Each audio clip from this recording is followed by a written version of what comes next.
Maybe I Miss You here on Kiwi. And our next guest in the Kiwi studio. You're listening to the Radio Wammo Breakfast, only on Kiwi. Yes, well, I've got Jason Bryant from Wammo TV in the Kiwi studio, and also a couple of special guests from a new book called Espresso Escape, which is a bit of a journey around the Auckland cafe scene. And Matthew and Nikki joining me as well. Hello to you guys. Hi. Hi, Get you to make sure you hover around that microphone over there. Lovely to have you both in. I was really surprised when this book arrived on my table. I was like, oh, what's this going to be? And then I opened it up, and wow, what a cool wee journey that you guys have taken. Thank you very much. What brought you around to this idea? Why did you do it? We were sitting in a cafe complaining that we haven't got enough money because we're students. Yeah. And Nikki said, why don't we do a book on cafes? So we thought, well, we'll go and have a look and see if there is anything. And we went up to the local bookshop in Ponsonby and had a look, and there was nothing. We couldn't find anything about cafes in Auckland. Which is amazing, because the cafe scene has been around a wee while now, really, isn't it? It's been around and it's been well established for 10, 15 years now. Which I guess in the greater scheme of things probably isn't also actually a long time. No, Not I mean, like 20 years ago there was nothing. Yeah. Well, nothing really nice. But now there's lots of really great cafes. You live in Mount Eden, yeah? Mm. Do you remember when the first cafe kind of popped up there? Not in Mount Eden, but one of the first cafes in Auckland was Ballaroma Espresso Bar in Albert Street. It's the little place. It was the first time we had real coffee in Auckland, and I happened to manage that in 1986, so I just beg to differ. They have been around for quite a wee while. 1986 is when the first one came into Auckland. But there's only one. Yeah. But the whole latte and a flat white doesn't seem to have been around all that long, has it? I think it was probably more of a specialised thing back then. It was more people had a special interest in coffee, would go out and find their coffee. But now it seems to be mainstream. It's what we do for our entertainment these days. Which again, with the whole lacking money thing, was our point. And that with the recession, there's a lot of things that people can't do anymore. But going out for coffee, it's a nice little thing to be able to do. It's almost like we've been educated over the last wee while about coffee and about socialising and different ways of doing it. Yeah, I agree. I think we have been. Well, if you think of coffee shops as being like a community hall, you go there to meet your friends, and you go there for an essence of a place as an environment, and that's what's so special about the coffee shops, because they're all different. Yeah, you'll go to ones that have a real vibe to them, and another one that's quite different. And they reflect the community that they're in, so they're like the current meeting houses. And have we matured along with the rest of the world, or do you think we're latecomers to it? I think we've actually advanced more so than the rest of the world at the moment. If you go overseas these days, the coffee in New Zealand is just as good as it is in Europe, if not better, I would think. Yeah. I think it's better. I think that New Zealand coffee is the best coffee in the world. Right now, the French have the best food and wine. New Zealand's got the best coffee. The French make awful coffee. Italians very strong. Turkish is woefully strong, which is unusual, because we think of that whole side of things as being very mature. We think of the European scene as being far more advanced than we are in that respect. It's been around for longer, but we're smart at picking things up and making them better as well. Yeah, that's what Kiwis do. Yeah, they tend to grab an idea and then run with it and turn out something greater. I mean, look at our wine industry. Was Jason your first your best coffee that you've ever had was in New Zealand? Yep. Yeah, by far. The Poms don't know how to make coffee. Their coffee is woeful. Yeah. And they've still got this kind of whole franchised coffee shop, and you've got a choice of 2 or 3. Yeah. That spread throughout the country, and apart from those 2 Kiwi guys that have got 2 cafes over there now called Flat White and Latte, and Latte, and where you can get proper coffee. I mean, the rest is woeful, and for a country so close to Europe, it surprises me. Same as America as well. I don't know if anyone's been to America recently, but it's all percolated coffee. In big cups, horrible cups of coffee. Yeah.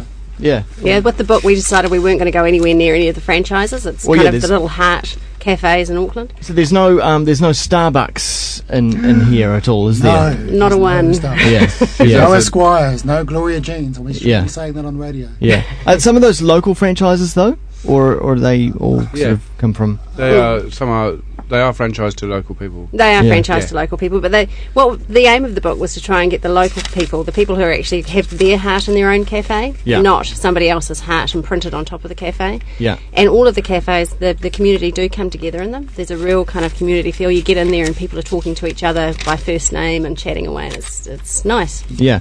I'm just flicking through the book. There's places that I've never even heard of before, didn't know even existed, and in fact some of them I think you actually also say that they are kind of tucked away. They're almost like local secrets. We looked out for places that were. We asked people where would they go for their coffee, and then each place was recommending us on, and then we also drove around just to have a look. Yeah. And we found these obscure places. What is the criteria for a decent cafe for you guys? I think what Nikki said, it's got the heart in it. It's good coffee, but if they've got their heart in it and they've got their heart in the coffee, then the coffee's good. Yeah.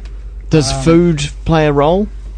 It does, but everyone's different on the style of food that they like. So as long as what the food is that they make is good, it doesn't matter whether it's a local Kiwi flavour or it's specialised salads or whatever, as long as, again, it's their heart put into it. Yeah. They make that effort. Yeah.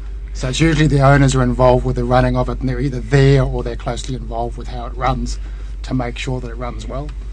And when you've gone to each cafe, how involved has the owners of the cafes been involved in their part in the book? Very little. They, the owners, it was our whole thing too. Was it wasn't to be advertising, so the owners got to look over the text before it went into the book to make sure we hadn't made any mistakes as far as naming people incorrectly or anything like that. But otherwise, they really had very little input, other than telling their story, which was the thing that we were interested in, telling their story and how they came to be where they are. Is there a common thread between cafe owners about how and why they got into the business? I think often with cafe owners, they think, unless they've been in hospitality for a long time, that it's going to be a really nice community, family, fun thing to do, and it is in a lot of ways from my experience. However, it's long hours. It's hugely long hours, really hard work.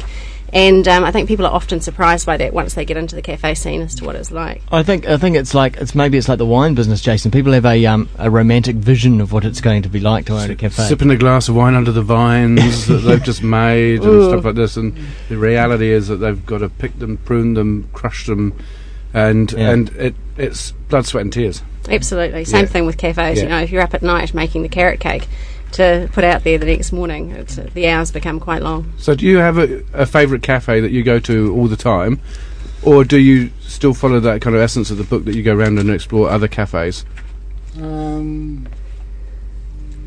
We have, I don't have a favourite. I probably have two or three that I like, but it depends on my mood on the day.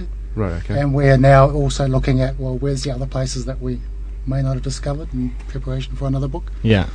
Staff is really a key ingredient to a good cafe, in my opinion, as well. That you get good service and you also get it with a good attitude, I suppose. Yeah, I think it's more the personality. I agree. Good service is a key, an absolute key, but it's the personality, and that's kind of that heart thing of the cafe as well.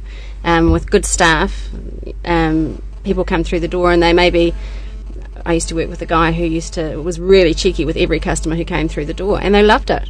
I mean, he wouldn't be necessarily found in your standard serious black aproned cafe, but he was the key to that cafe. So yeah, I agree. Staff are very important. What about good clientele? I know that sounds a little bit snobby, but there's nothing worse than sitting in a closed, confined space with a bunch of people that you don't enjoy at other tables. You know? But the type of people go to the type of cafes they like. Yeah. So that's when we were doing the book, we said it's not advertising. The book is, the idea is when someone looks at a picture and they go, I like the feel of that place. Yeah. And they go along and it's exactly like that. Yeah.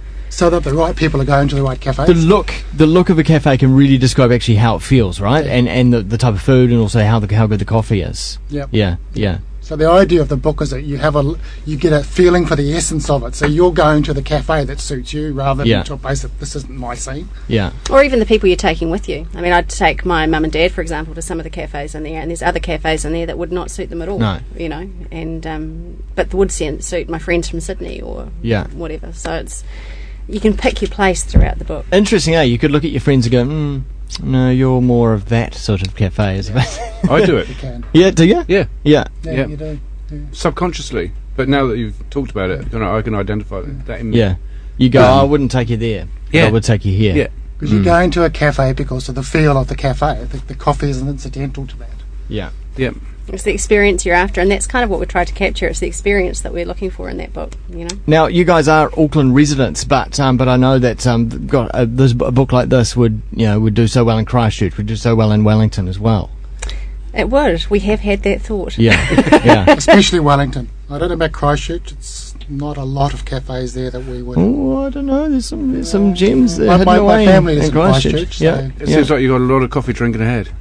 We would hope so. Yeah. We would hope so, yeah. Yeah. Oh, I know a lot of people in Christchurch going, oh, no, I can't believe you said that. Because, I used to live above, C1, which was just, a fantastic hub.